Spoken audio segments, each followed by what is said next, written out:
What's up, YouTube?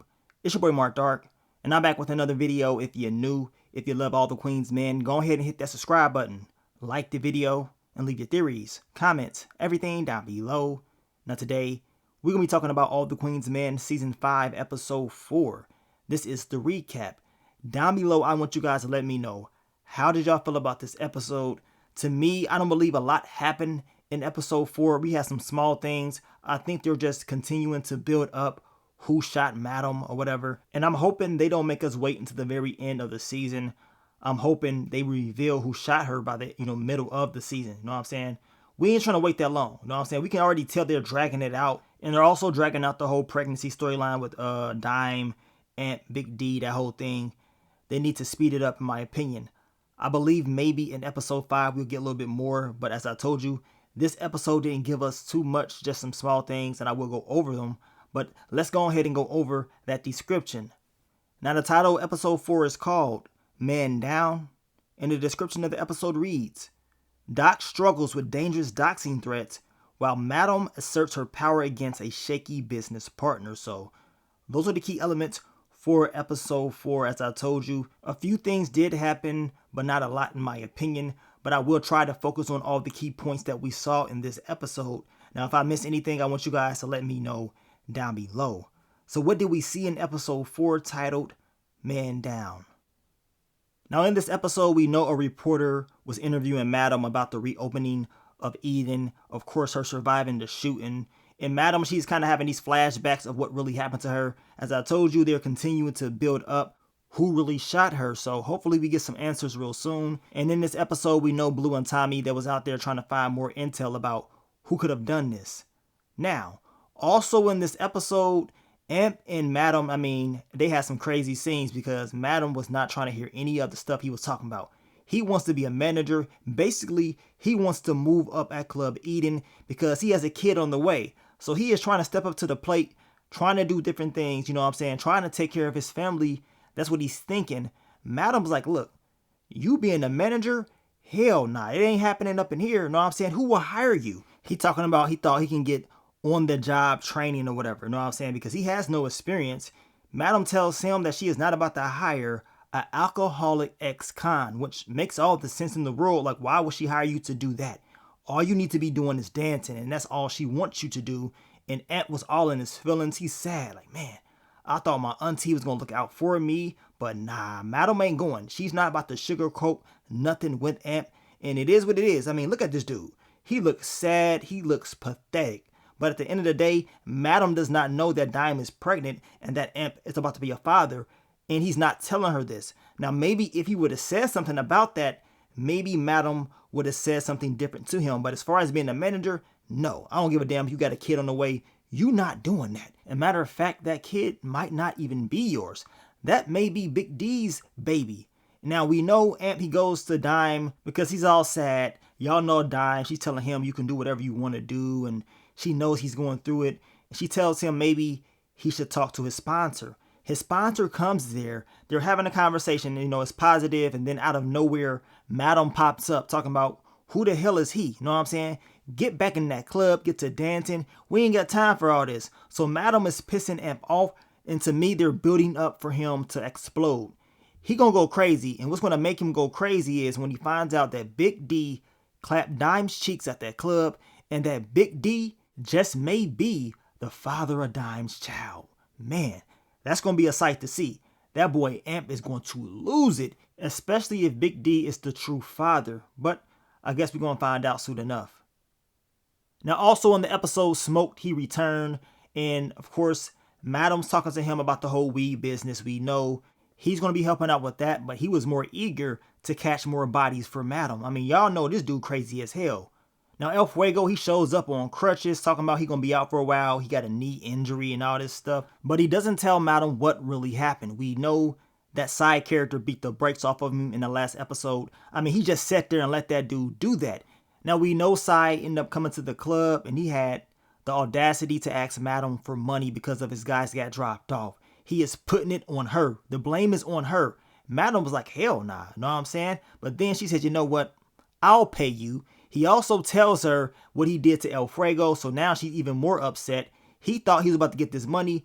Next thing we know, that boy getting dropped off. He's up out of here. I guess he learned the hard way. So I guess your boy Alfredo ain't got to worry about him anymore. But man, Alfredo should have been able to take this guy out easily. Like, you gonna sit there and just watch him do that to you in your own spot? Like, really?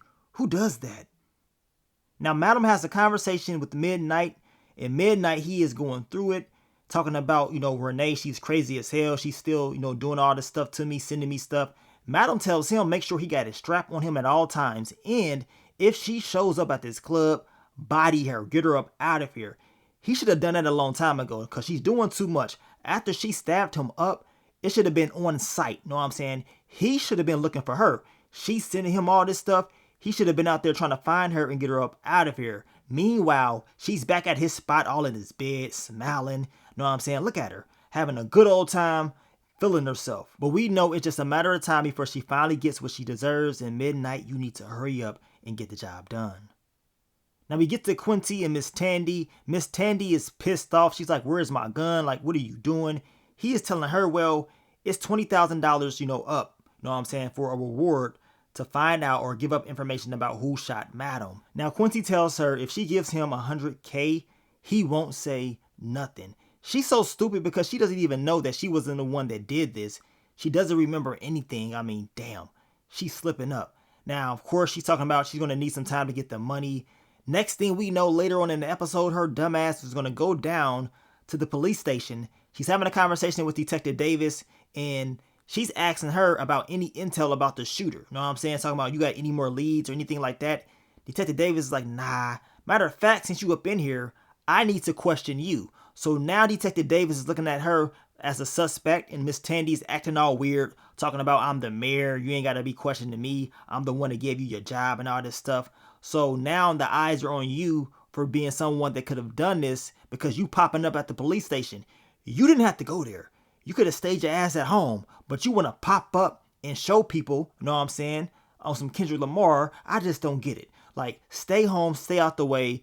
You're asking for problems. But we're going to see what's going to happen. But we all know Miss Tandy did not do this. At least that's what I'm thinking. Now we get to Babyface and Quincy. And once again, Quincy is actually trying to be cool with his pops. Talking about we can do like a father and son dance. He found like some clients or whatever. They can make a lot of money. And Babyface turns him down. Know what I'm saying? Like, really? You're going to turn him down? He's trying to spend time with you. It's quite obvious. You know what I'm saying? But Babyface is fake as hell because he goes to Madam with the same idea, talking about this is a good idea. We can get paid, a father and son dance or whatever. So now you're going to take Quincy's idea and use it for yourself. I know Quincy going to be pissed off. Like, really? So you did that to make yourself look like you're better than somebody? No matter what, Babyface is always going to do something that's going to make himself look very stupid and very unlikable. Now we get to Doc and Alfredo, and Doc needs help. Somebody is doxing him, making threats, and Alfredo, he's tracing it back to Naima. Now, Doc has a conversation with Detective Davis because he's like, man, we got to stop this girl. She is doing too much to me. And Detective Davis does have a conversation with Naima, telling her she needs to stop. This is illegal, and she could end up getting in trouble. This girl, Naima, is not going to stop. She is crazy as hell. Doc, you just may have to drop her off, just like Midnight gonna have to drop off Renee.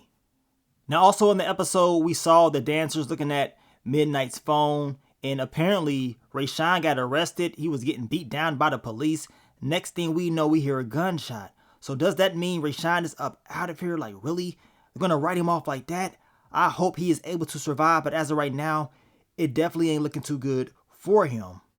Now we get to Tommy and Blue. Now Tommy, he's able to figure out that the Brick Lords, they're selling drugs and they're using the valet, system to do it at Maddie B's. Apparently, they're taking the cars, parking them near Eden, making transactions. That way, if you see the car on camera, it's not going to trace back to them. It's going to trace back to the original owner, like we saw in the first episode where Blue and Tommy beat the hell out of dude. I mean, dude lost his life and he had nothing to do with any of this. So now the game plan is to trace down these valet, workers, and of course see if they know anything about what happened to Madam.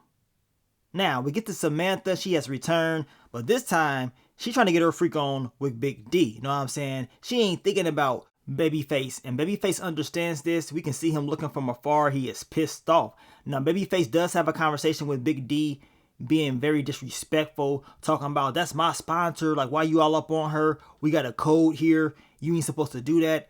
Well, Big D didn't know that was her. Know what I'm saying? She was sitting down, so how the hell he's supposed to know that that's who you working with? Now, Big D was actually cool because he said, you know what? You right. Know what I'm saying? I ain't supposed to do that, but he did not see her have her walker, so he didn't think nothing of it. And Babyface was still disrespectful after that. Like, really? He's trying to be cool with you. You talking about you better make sure it don't happen again and then go walk away mean mugging. Like, really? Who the hell do you think you are? And this is what I'm talking about. When people are trying to be cool with him, he always throws it back in their face. He's done it time and time again with Trouble, Quinty, Ray Shine. I mean, hell, Big D. The list goes on and on. This is why it's so funny when something bad happens to him. Now, we also got to talk about your girl Carla and Tony. Now, they work together at Maddie B's, and we know Carla, she is starting to trust Tony because Tony is doing a great job with the books, taking care of things, right? And now it seems like your girl Tony is stealing money. Know what I'm saying? We know in the last episode she has to pay off some guy or whatever. He's making threats to her. So now she's going to steal from her sister. This will backfire, and there's going to be tension between the sisters once again. Like, damn, can never catch a break. It's always got to be something, right? Always is. But overall, man, this is pretty much what we saw in episode 4. Not too much. I think more of a build-up, dragged out episode. We want to know who shot Madam. We want to know who is the baby's father. Will Amp find out about Dime getting clapped up by Big D? That's what we want to see. And eventually, Amp, he gonna lose it. We know it's going to happen once again, but I guess we got to wait and see. Now, we'll give you guys, like, all the Queen's Men episode what to expect videos, but for some reason, they're not giving us episode descriptions. We don't get no trailers. But at least if they would have gave us a description, I could at least talk about that. But they ain't giving us nothing. Like, what the hell is going on with the promotion? Like, come on. You want people to talk about the show, review it, continue to promote it. Well, you got to put out something for the fans to talk about. But hey, I guess it is what it is. Now, I will continue to give you guys more of All the Queen's Men Season 5 content in the future. So stay tuned for the videos. I want to thank you guys once again for all the love, all the support. And I will catch y'all on the next one.